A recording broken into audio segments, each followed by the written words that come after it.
जय हिंद। आज के इस वीडियो में हम देखेंगे रियल नंबर। तो रियल नंबर को हम हिंदी में बोलते हैं वास्तविक संख्या, जिसे इंडिकेट करते हैं हम आर से।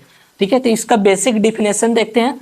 All numbers which lies on x axis are known as real number. यानी जो एक्स एक्सिस जो लाइन है वो सारा जो भी नंबर इस पर ए लाइज करेगा, मतलब कहीं पर भी पॉइंट है, कोई भी नंबर वैल्यू लेंगे उस पर एक्स एक्सिस पर जो भी वैल्यू लाई करेगा उसे हम रियल नंबर कहते हैं।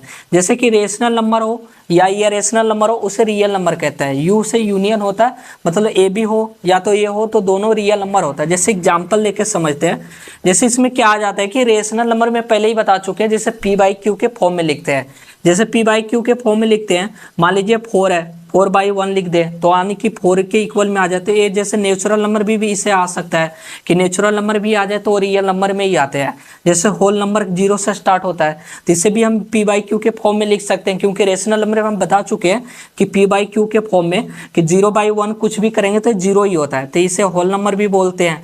तो ये भी इसे क्या मेरा लिख सकते हैं कि ये भी होल नंबर भी ये क्या है, रियल नंबर के पार्ट में आता है। उसी अकॉर्डिंग जैसे इंटीजर नंबर देख लेते हैं, जैसे -3/2 ले -3/1 ले लेते हैं तो -3 यहाँ से तो -3 लिख सकते हैं, जो कि -3 क्या है मेरा है, इंटीजर है।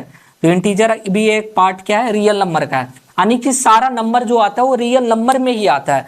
नेचुरल नंबर हो, होल नंबर हो, इंटीजर नंबर हो या रेशनल नंबर हो या इरेशनल नंबर हो, सारा वैल्यू जो भी आता है वो रियल नंबर में ही आता है। जैसे कि इरेशनल नंबर का एग्जांपल मैंने लिया था √2। √2 का वैल्यू 1.4 समथिंग होता है। तो जैसे 1.4 यहाँ पर कहीं लाई करेगा, 1 और 2 के बीच में ये लेकिन आएगा तो वो सारा एक्स एक्सिस में लाई कर रहा है, तो ये भी रियल नंबर हो गया। जैसे मान लेते हैं √3 लिया, √3 का वैल्यू ले लेते हैं 1.7 होता है, ये भी 1.7 कहीं यहीं पर लाई करेगा। उसी अकॉर्डिंग कुछ भी वैल्यू ले लें, जैसे कि रेशनल नंबर ले लेते हैं, मान लीजिए रेशनल नंबर के वैल्यू ले लेते हैं √9। √9 का वैल्यू क्या होता है, +-3 होता है। यानी एक 3 इधर यहाँ से हो गया और एक -3 यहाँ हो गया, यानी ये भी एक्स एक्सिस पर ही लाई करता है। तो सिंपल ये बोल सकते हैं कि रियल नंबर हर एक वैल्यू जो एक्स एक्सिस में कोई भी वैल्यू लाई करता है उसे हम रियल नंबर कहते हैं। मिलते हैं नेक्स्ट वीडियो में। जय हिंद।